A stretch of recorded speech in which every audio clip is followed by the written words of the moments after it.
नमस्कार, मैं हूं आपके साथ अभितोष सिंह। हमारे खास कार्यक्रम सेहतनामा में आपका स्वागत है। तो इस कार्यक्रम में हम बात करेंगे आपकी सेहत और आज से जुड़ी समस्याओं के बारे में। कार्यक्रम में हमारे साथ आज जुड़ रहे हैं मुंगेली से एनेस्थीसियोलॉजी विशेषज्ञ डॉक्टर राजेश बेलदार, और उनसे जानेंगे कि क्या जरूरत रहती है, किस तरीके से ऑपरेशन से पहले क्या जरूरी चीजें होती हैं जो करना चाहिए, ऑपरेशन के बाद क्या एहतियात बरतना चाहिए। डॉक्टर राजेश बेलदार हमारे साथ जुड़ गए हैं। सर, बहुत बहुत आपका स्वागत है। धन्यवाद सिंह जी। और मैं अभिनंदन करता हूँ सारे सेहतनामा के श्रोतागण को, दर्शकगण को। जी आज ये मौका मिला है कि हम रूबरू हो कुछ सेहत के संबंध में बात करें। बिल्कुल सर, बिल्कुल बिल्कुल। देखिए, आप जो बात रखे बिल्कुल सही रखे कि हमें जानना चाहिए ये कि ऑपरेशन जब होता है किसी का जी, तो उस समय हमें क्या सावधानियां रखनी चाहिए, क्या चीजें हैं जो हमें अपने डॉक्टर्स को बतानी चाहिए और डॉक्टर्स के द्वारा जो सलाह दी जाती है उसको किस रूप में लेनी चाहिए। जी मैं इसकी शुरुआत करता हूँ एक छोटी सी कहानी से। बताइए सर। मेरे यहाँ ये घटना हुई थी करीब ये 10-15 दिन पहले। एक टीचर था जिनका एक छोटा सा ही ऑपरेशन होना था। वो ऑपरेशन कोई बहुत बड़ा नहीं था। हम ऑपरेशन से पहले अपने मरीजों को हिदायत देते हैं कि आप 6 घंटे के लिए कुछ खाए पिए ना। अब उनका ऑपरेशन के समय हमको जनरल एनेस्थेसिया में लेना पड़ा। जनरल एनेस्थेसिया क्या होता है कि हम मरीज को पूरी तरीके से बेहोश कर देते हैं। जी सर। फिर वो अपना सांस खुद से नहीं लेते, या तो हम उनको मशीन में रखते हैं या हाथों से हम श्वसन देते रहते हैं उनको। जब हमने उनके श्वास नली में ट्यूब डालने के लिए देखा तो पाया कि उसमें तंबाकू और गुटखा था। ये एक आम बात हो सकती है, लेकिन हमारे लिए बहुत ही विकट परिस्थिति हो गई थी, क्योंकि वो पूरा जानलेवा हालत बन गया था। वो हो सकता है थोड़ी संकोचवश या किसी कारण से उस चीज से हमको छुपाए, लेकिन देखिए उस समय क्या हो रहा था, सर्जन अपना ऑपरेशन कर रहा था और मेरे को उनके मुंह पे काम करना पड़ रहा था। उनके एक एक तंबाकू और जो सुपारी थी उसके हिस्से को निकालना पड़ रहा था ताकि वो गलती से भी उनके फेफड़े के अंदर ना जाए। और ये बहुत ही अप्रिय घटना हो गई थी। एक छोटा सा कहानी है, लेकिन ये नहीं होना चाहिए जी। अब इसके बाद कुछ चीजें हैं जो मरीजों को स्पष्ट रूप से बतानी चाहिए अपने जो चिकित्सक है, कि वो कौन कौन सी नशा करते हैं, कितने समय से करते हैं। कुछ खास दवाइयां तो नहीं लेते हैं अपने रक्तचाप के लिए, किसी को बीपी का प्रॉब्लम तो नहीं है, किसी को शुगर का प्रॉब्लम तो नहीं है जो मधुमेह अपन बोलते हैं, या किसी और भी प्रकार की समस्या के लिए किसी भी प्रकार की मेडिकेशन पे तो नहीं है। जब भी कोई मरीज आता है ऑपरेशन के लिए तो हमको बहुत सारे पहलुओं को देखना होता है। पहला, मरीज का हालत कैसा है। मरीज की हालत के संबंध में है कि मरीज उस ऑपरेशन को किस हद तक झेल पाएगा। दूसरा, वो ऑपरेशन तत्काल कितना जरूरी है, क्या वो इमरजेंसी ऑपरेशन है या इलेक्टिव ऑपरेशन है। जी। तीसरा, हमको तैयारी के लिए कितनी समय मिली है। तो ये 3-4 पहलुओं को हमको एनालाइज करना होता है और फिर उस आधार पे हमको किस प्रकार की एनेस्थीसिया देनी है, यानी किस तरीके से उनको बेहोश करनी है। सरल भाषा में अपन समझे तो कुछ एक ऐसे होते हैं कि पेशेंट पूरी तरह से सजग रहता है, उनको पता रहता है कि कैसे कैसे ऑपरेशन चल रहा है और उनकी पूरी ऑपरेशन हो जाती है। कुछ एक ऑपरेशन में हम मरीज को पूरी तरीके से बेहोश कर देते हैं, उनको कुछ भी चीज पता नहीं होता है।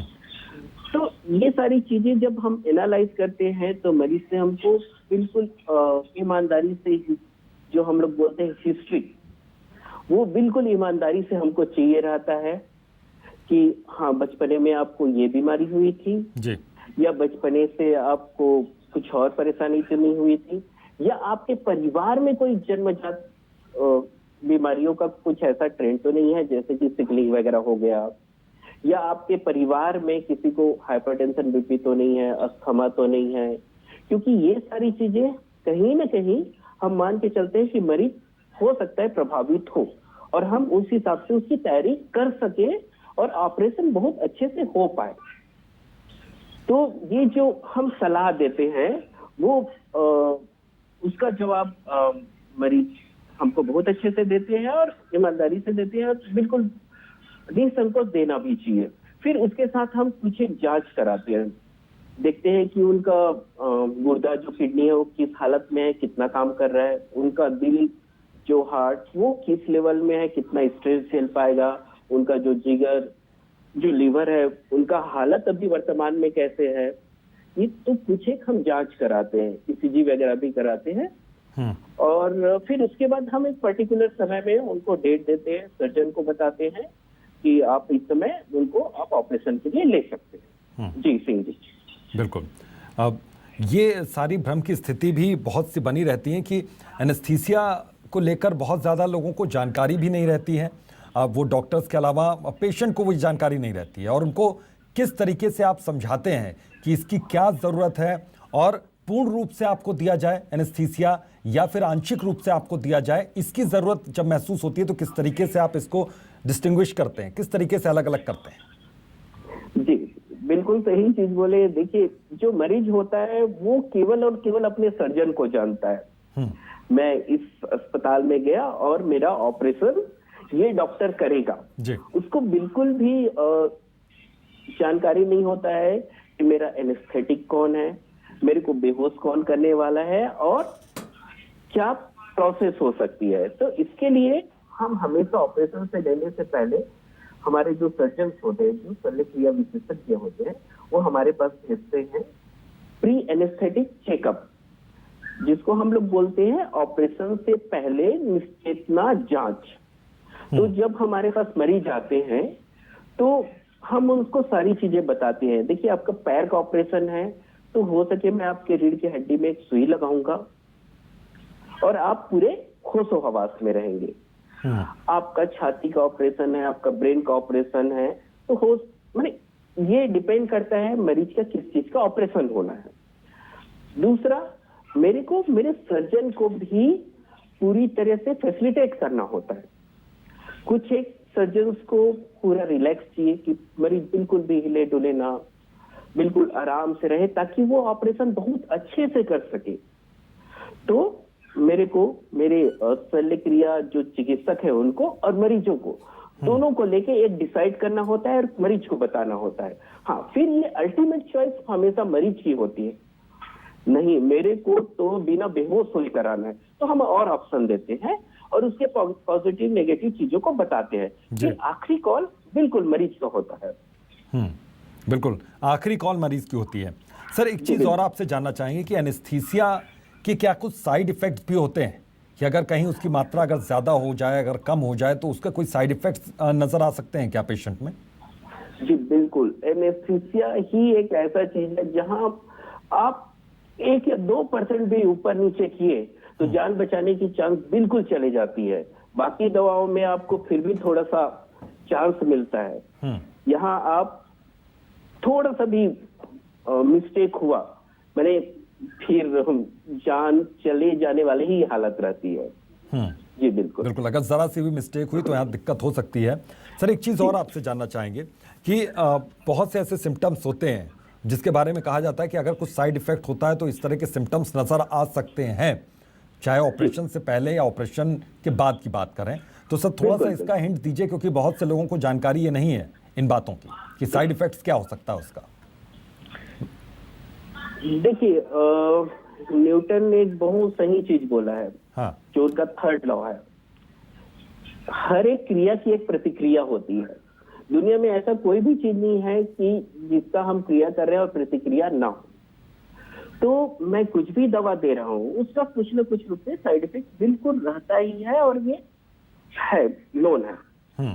एनेस्थीसिया के साथ ये है कि वो चीजें हमको ओटी में दिखती है, जो हमारे मॉनिटर्स लगे होते हैं, जो हम जो मरीज को मशीन से सरल भाषा में बांध के रखे रहते हैं, बोल दीजिए, तो उनका दिल कैसे काम कर रहा है, उनका फेफड़ा कैसे काम कर रहा है, उनका ब्रेन कैसे काम कर रहा है, ये हम ऑब्जर्व करते रहते हैं। हमने पर्टिकुलर कुछ दवा दिया, उनका दिल पे वो पर्टिकुलर असर कर रहा है, तो फिर हम उस हिसाब से जो दवा है उस पर जो भी एक्शन रिएक्शन हो रहा है उसके बिहाफ पे हम दूसरी दवा देते हैं जी। और वो ये एनेस्थीसिया के लिए ये है कि वो चीजें मरीज को ओटी के बाहर समझ में नहीं आएगी, ऑपरेशन थिएटर के बारे में जो भी वहां हो रहा है चीजें वो केवल एनेस्थीसिया वाला ही उस समय समझ पाएगा। हाँ, कुछ एक चीजें होती है, जैसे मान लीजिए सिजेरियन सेक्शन हो रहा है जिसको अपन बोल रहे हैं कि बच्चों का जो ऑपरेशन पेट से निकालते हैं ना, सिजेरियन जो प्रसव करते हैं, तो उसमें रीढ़ की हड्डी में सुई लगाए जाते हैं। तो कुछ एक महिलाओं को 24 घंटे तक 72 घंटे तक सिर में दर्द हो सकता है। ये कोई अजीब सा चीज नहीं है, ये नोन है, लेकिन उनको हेडेक हो सकती है। तो ये चीज भी हमको उनको बतानी होती है, और ये हर एक मरीज को हो ऐसा जरूरी नहीं है, कुछ एक में ही मिलती है और उसका फिर हम उस हिसाब से ट्रीटमेंट भी करते हैं। बिल्कुल सर, एक चीज और आपसे जानना चाहेंगे, एक दर्द निवारक क्लिनिक के बारे में एक जानकारी आती है, वो क्या होता है सर? उसके बारे में थोड़ा सा जानकारी दीजिए विस्तार से कि दर्शक भी समझ सकें। बिल्कुल बिल्कुल, जो हम लोग को एनेस्थीसिया की पढ़ाई की जाती है उसके 3 आधार स्तंभ होते हैं। जो हम ऑपरेशन की बात करते हैं वो केवल हमारा 1/3 हिस्सा है, ऑपरेशन कराना।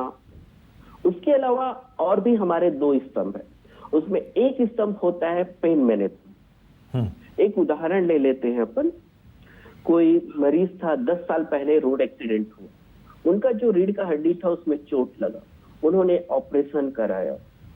अब वो 9 साल 10 साल से लगातार दर्द में है, उनके जो पैर है उसमें ऐसे झुनझुनी टाइप से पैर के नीचे से हमेशा बना रहता है, उनका दैनिक क्रिया उससे प्रभावित हो रहा है। अब हम ऑपरेशन करके भी उसको ठीक नहीं कर पा रहे हैं, साथ में हम दवाइयां तो दे रहे हैं, दवा एक हद तक काम कर रहा है लेकिन बहुत आराम नहीं मिल पा रहा है उसको।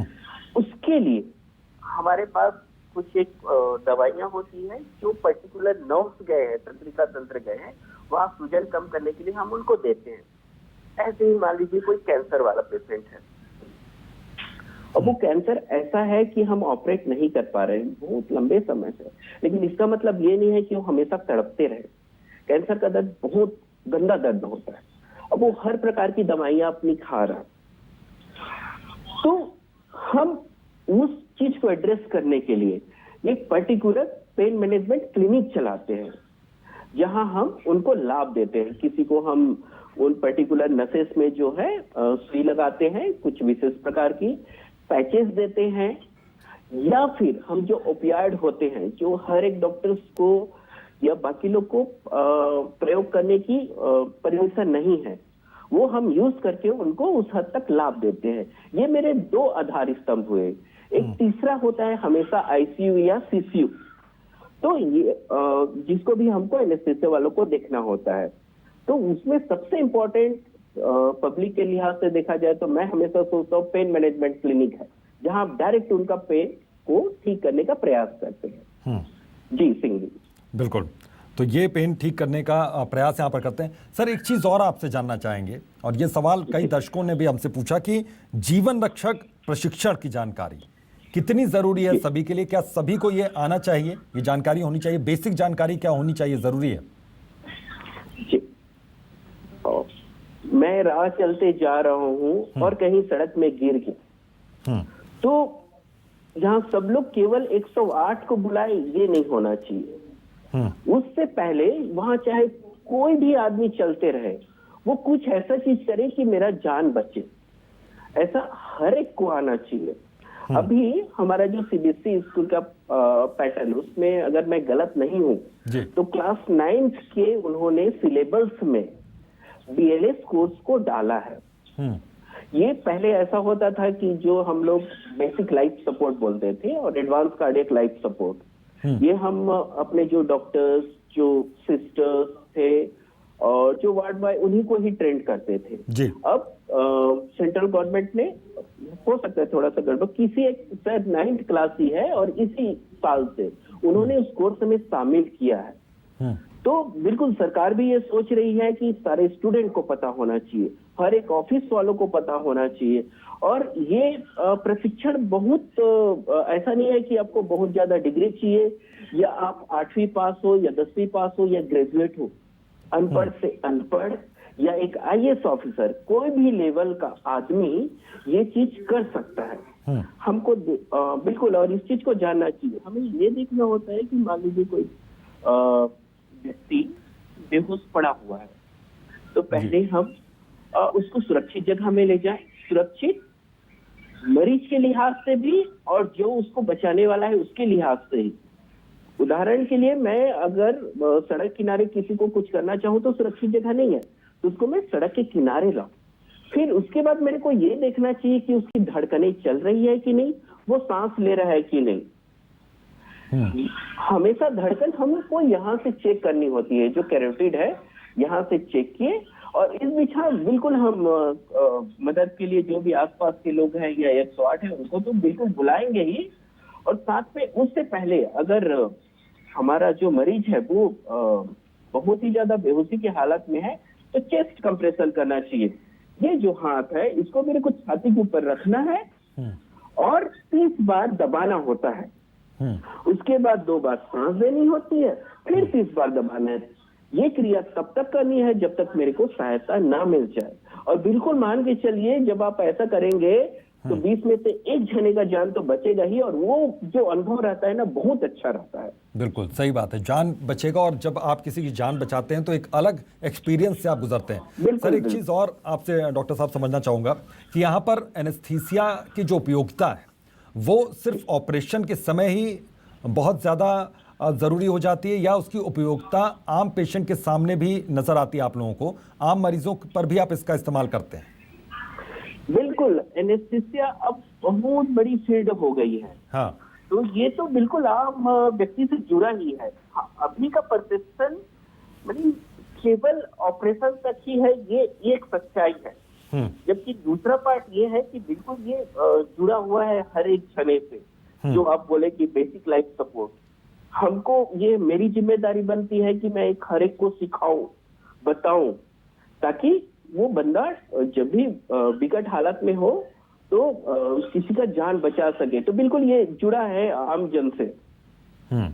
बिल्कुल जी सर, कुछ पेशेंट्स होते हैं जिनमें पैरों में झंझनाहट की उनकी शिकायत रहती है। बहुत लंबे वक्त तक वो दवाएं खा रहे होते हैं, लेकिन वो उस प्रॉब्लम से, उस समस्या से निजात पाते नहीं, मुश्किल उनकी बरकरार रहती है। उसके लिए किस तरीके से वो क्या विकल्प तलाश सकते हैं, डॉक्टर के पास जा सकते हैं, किस तरीके के विकल्प उनके पास हो सकते हैं? जी, बहुत सही, बहुत ही अच्छा प्रश्न किया आपने सिंह जी। देखिए, ये बहुत कॉमन प्रॉब्लम रहती है, ये जी बहुत ज्यादा हमको देखने को मिलती है। हमारे मरीज अपने या तो न्यूरोसर्जन जो या फिर अस्थि रोग विशेषज्ञ, इनके पास जनरली जाते हैं। वहाँ MRI वगैरह होता है कि हम देखिए, ये जो झंझनाहट हो रही है वो नस के जनरली दबाव से होती है, इसको हम लोग न्यूरोपैथिक पेन बोलते हैं।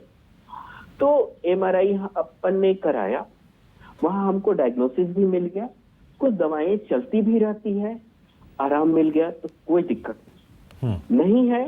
तो हम कॉर्डल ब्लॉक मतलब हमारा एक छोटा सा प्रोसेस होता है, एक छोटी सी सुई लगाते हैं हम, उसमें ऐसी दवा देते हैं जिस नसों को जो दबाव पड़ रहा है और जिसके चलते नस सूज गई है, जिसके चलते मरीज को झुंझुनाहट महसूस हो रही है, उस सूजन को कम करने के लिए हम उस नस के पास दवा लगाते हैं। क्योंकि ये बहुत ज्यादा रामबाण है ऐसा नहीं है, लेकिन ये एविडेंस बेस्ड है, इससे आपको बहुत ज्यादा आराम मिलेगी, इसकी संभावना बहुत ज्यादा है। तो अगर आप बिल्कुल थक हार गए हैं तो एक आपके पास हमेशा अच्छी वाली विकल्प खुली हुई है, जिससे आपको कुछ ऐसा खास नुकसान होना नहीं है। जी बिल्कुल सर, ये आपसे समझना चाहेंगे कि यहाँ पर चूंकि कोरोना का ये वक्त चल रहा है, कोरोना काल चल रहा है, हालांकि कुछ केसेस अब कम हुए, फिर से बढ़ना शुरू हो गए, तो कोरोना के वक्त में ऑपरेशन अगर किसी का होना है तो क्या उसे टाला जा सकता है? और अगर उसे ऑपरेट करना पड़ जाए, इमरजेंसी इतनी ज़्यादा है, तो क्या एहतियात और क्या सावधानियां बरती जाए उस वक्त? जी देखिए, ऑपरेशन अगर होना है तो हमारा काम ये हमेशा होना चाहिए कि मरीज को किसी भी हालत में, अच्छे से अच्छे हालत में उसका ऑपरेशन हो। अल्टरनेटली छोटा मोटा सर्जरी है जिसको हम अवॉइड करें। जैसे इमरजेंसी सर्जरी है, मरीज कोरोना से ग्रसित है जी। तो अभी हमारे राज्य शासन ने क्या किया है, जो हमारे डेडिकेटेड कोविड अस्पताल है वहाँ खुद उनका अलग से ऑपरेशन थिएटर बना के रखे हुए हैं। तो ये जो मरीज हैं वो आम मरीजों के कांटेक्ट में फिर नहीं आते हैं। तो उनके लिए 2-3 पहलुओं को हमको ध्यान में देखना है। एक तो जो हमारे ऑपरेशन करने वाली टीम है वो सुरक्षित रहे कोरोना से। दूसरा, कोरोना जिस व्यक्ति को हुआ है वो कोरोना से कितना प्रभावित है। ठीक है, हम मान के चलते हैं 93-94% पेशेंट लोग को ज्यादा कोरोना से नुकसान नहीं होता है जी। लेकिन कुछ एक पेशेंट है जिनका हालत हो सकता है गंभीर हो कोरोना के चलते और हमको ऑपरेशन में भी लेना हो। दोनों चीजें हैं और फिर मेरे को ऑपरेशन करने वाले जो टीम है उनको भी सुरक्षित रखना है। ये सारी चीजें तो हम जनरली टीम के साथ बैठ के इवेल्युएट करते हैं कि पेशेंट को ऑपरेशन कितना कम से कम समय में कितना अच्छा से कर सके। पोस्ट ऑप उनको क्या ऑपरेशन के बाद उनको वेंटिलेटर की जरूरत तो नहीं पड़ेगी। हमारे सारे टीम मेंबर अच्छे से पीपी किट और बाकी चीजें पहने। दूसरा, मरीज के साथ वाला मरीज का जो ऑपरेशन हो गया फिर उनके साथ वाले फिर उनको कैसे अप्रोच करेंगे, क्योंकि उनका भी बहुत ज्यादा लगाव होता है और ये बहुत ज्यादा सोशल थोड़ा सा प्रॉब्लम होता है। दोनों चीजें, कुछ लोग हैं कि कोरोना है करके अपने परिवार वालों को जाने और भाग गए। कुछ लोग इतने सेंसिटिव रहते हैं कि नहीं, मेरे को अपने माता पिता या भाई बहन के साथ ही रहना है। तो ये दोनों माहौल को अपने को एड्रेस करना होता है। और अगर मरीज कोरोना के चलते पहले से ही गंभीर हालत में है, मेरे को ऑपरेशन के लिए वेट भी नहीं करा सकता, तो दोनों चीजें साइमल्टेनियस मैनेज करना है। हो सकता है मैं वेंटी के साथ ही, पेशेंट वेंटिलेटर में है और उसके साथ ही मैं ओटी में शिफ्ट कराऊं पेशेंट को, वहां ऑपरेशन भी हो और फिर उसके बाद वापस मैं उनको वेंटी के साथ ही रखूं। अच्छी चीज ये है कि हम इसके लिए अलग से ही अपना सेटअप तैयार करके रखते हैं। जी सर जी, बिल्कुल, यानी कि सेटअप पहले से हम तैयार करके रखते हैं अगर ऑपरेशन होना। सर एक चीज और आपसे जानना चाहेंगे। ये तो बात हो गई बड़ों की, पुरुषों की, महिलाओं की। बच्चों के लिए जरा समझाइए कि एनेस्थीसिया बच्चों को किस तरीके से दिया जाता है और उसमें कितना ज्यादा और आपको सावधान रहना पड़ता है। जी देखिए, बच्चों के साथ ना माता पिता रहते हैं और बच्चे ना एक छोटा सा भी आप सुई जब लगाएंगे ना तो वो जो उनके पेरेंट्स होते हैं वो बहुत ज्यादा पैनिक हो जाते हैं। बिल्कुल सर। तो हम पहले पेरेंट्स को समझाते हैं कि देखिए ये छोटा छोटा चीज है, हम एक कैनुला तो पहले लगाएंगे ही, उस समय थोड़ा सा दर्द आप लेना पड़ेगा।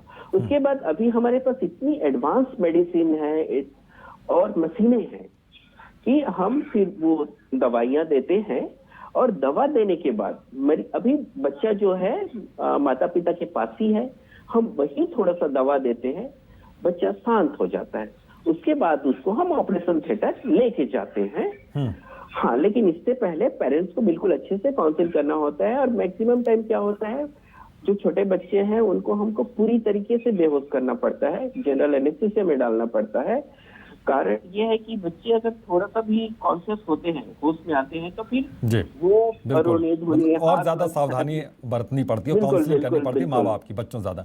सर एक बिलासपुर से एक दर्शक जुड़ी हुई है ज्योति, वो कुछ आपसे सवाल पूछना चाह रहे हैं। ज्योति, अपना सवाल पूछिए डॉक्टर साहब से। ज्योति, आप तक आवाज आ रही है मेरी? जी सर जी। जी, अपना सवाल पूछिए डॉक्टर साहब से। सर ये है कि मतलब खाना वाना सर मैं कम खाती, लेकिन सर फिर भी मोटापा है शरीर, सर उसको मतलब वो वेट कैसे लॉस हो? मैम देखिए, आप वेट लॉस के संबंध में पूछ रहे हैं ना? जी तो सर। देखिए, ये एकदम सिंपल सा चीज है। अगर किसी का भी वजन बढ़ रहा है तो 2 कारण से हो सकता है। या तो मेरे को जेनेटिक है, जेनेटिक कहने का मतलब मेरे माँ बाप भी मोटे थे और मैं भी मोटा हो रहा हूँ।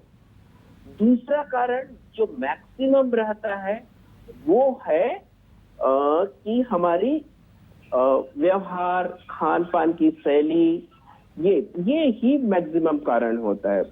हम जिस भी तरीके से खाना खाते हैं उसका हमेशा उपयोग होना चाहिए। बिल्कुल। देखिए, ये गलत कॉन्सेप्ट है कि आप कम खाना खाओ तो मोटापा कम हो जाए। मतलब खान पान का आप विशेष ध्यान रखिए, आप ठीक ठाक खाना खाइए, लेकिन जो जरूरी चीजें हों वो अपने भोजन में, अपनी थाली में शामिल करें।